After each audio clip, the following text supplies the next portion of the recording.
tough. The economy is struggling. Lots of people are short of money. But as ever, TV is there to help us out. Shows like Super Scrimpers are great. Here are some money-saving tips that I've learnt. Don't buy the Super Scrimpers book, just get it out the library. Don't buy Christmas presents for elderly relatives too early.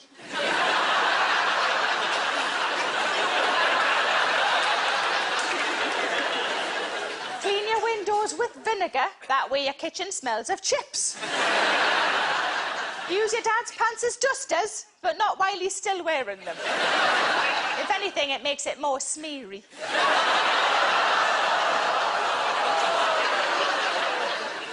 Make your own hair removal wax by melting sugar with water and lemon juice.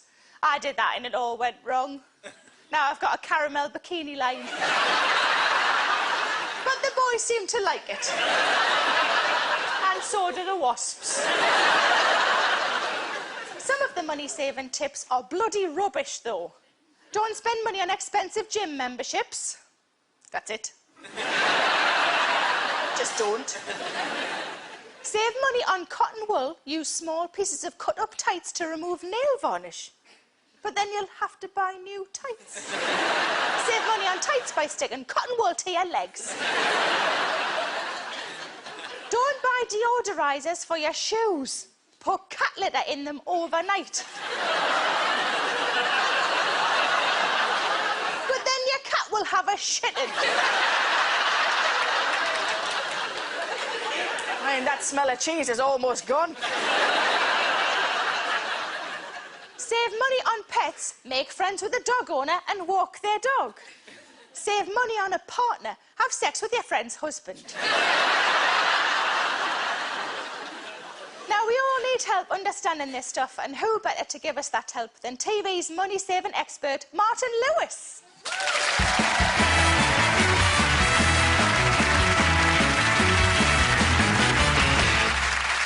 Hello, Martin. Thank you very much for joining us. Now, do you actually spend anything, or are you just a tight arse?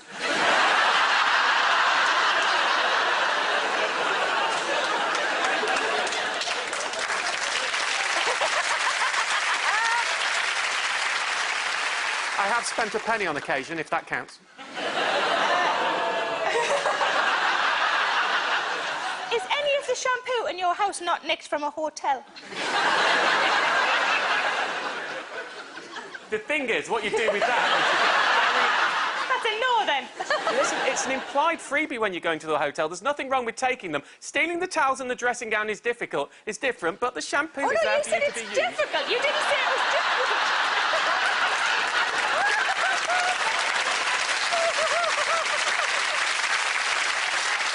Take me away now. One of your tips is you say take a sponge into the shower because it saves soap, doesn't it? Does it have to be a sponge, or could a Swiss roll do the job? I mean, it's not actually one of my tips, but I like it anyway. It'd be dual purpose. You know, you'd enjoy it. Well, exactly. I mean, you'd make sure you had a bite first before you started doing it under your armpits. What's your thermostat set at home? 4 jumpers and a big blanket. Really? Do you wear jumpers in the house? What number is it on? Do you know what number it's on? It doesn't work. It's set as a temperature. It's a little bit accurate. I think it's at, if you want to actually ask the question, it's at 68 degrees Fahrenheit, but there we go, and it's turned off as soon as possible after the winter ends. I'd like to be anything more, but I've got a little baby, and she's more important than saving money. Oh. Hasn't she got any jumpers? When you give your wife flowers, are they usually wreaths that you found on the side of the road? No, but you asked that. I was so proud the other week because there was this lovely bunch of flowers that had been reduced to 20p in the local supermarket. And normally, when you buy flowers, you obviously take the price off. But I was so proud of the bargain, I left it on just to show her. It's true. And what did she say? She was delighted. She's tighter than I am. Even after having a baby.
if you could read your own obituary.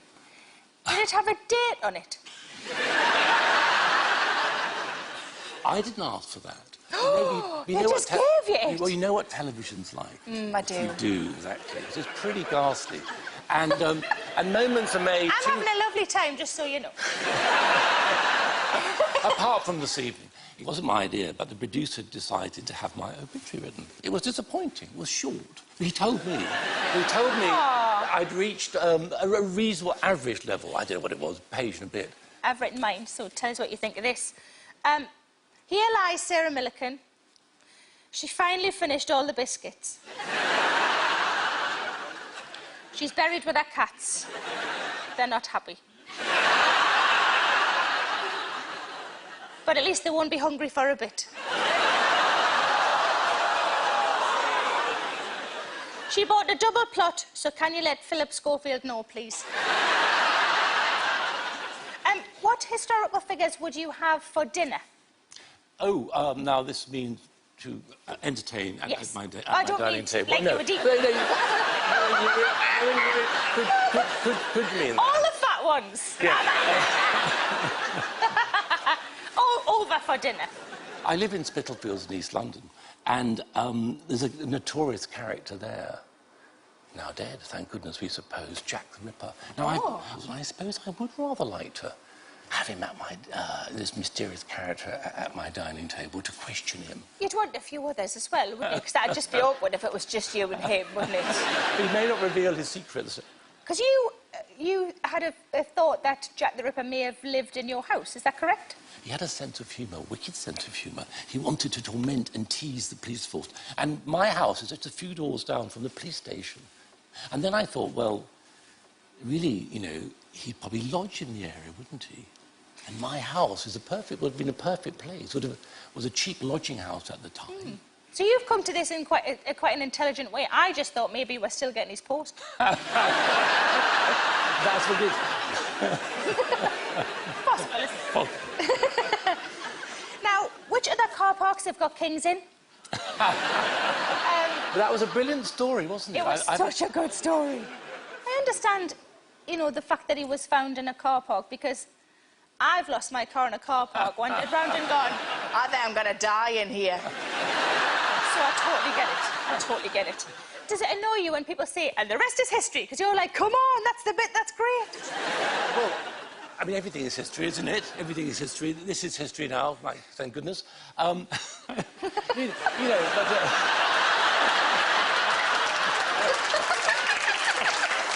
living history, shall we? Harsh, yep.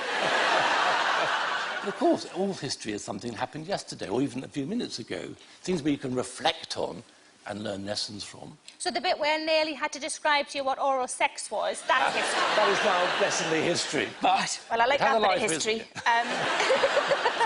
You've been such an interesting guest. Thank you ever so much for coming on the show. Ladies and gentlemen, Dan Cruikshank.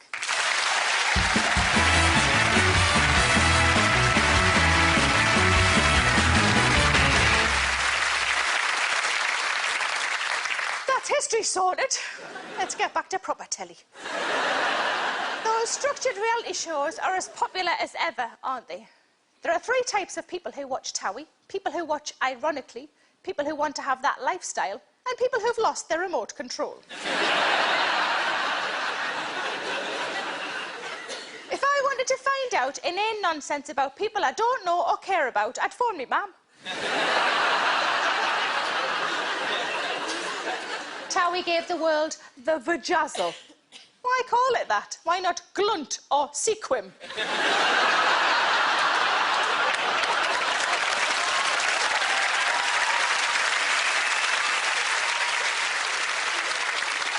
In Towie, you can always tell when your fella's having an affair because he comes back from a night out with a glittery mouth.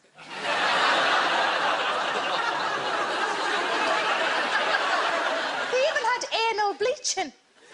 They say you can't polish a turd, but you can give it a big entrance. But my favourite reality show is Made in Chelsea, as that's the one that's closest to my lifestyle. A non-stop round of partying, modelling and fashion blogging. Sniff me leggings, can get another day out with them.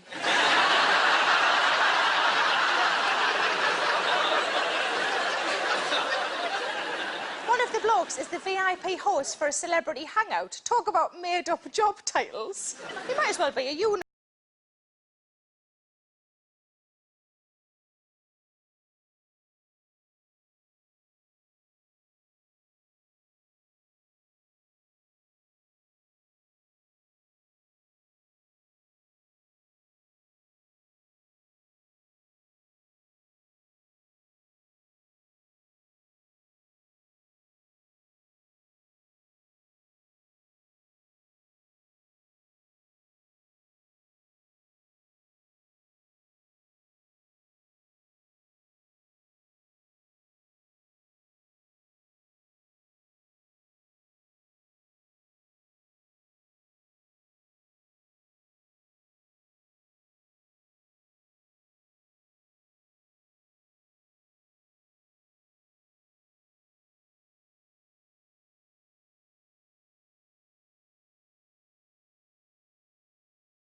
It's next, Arctic Monkeys and the legend that is Sir Paul McCartney in the studio.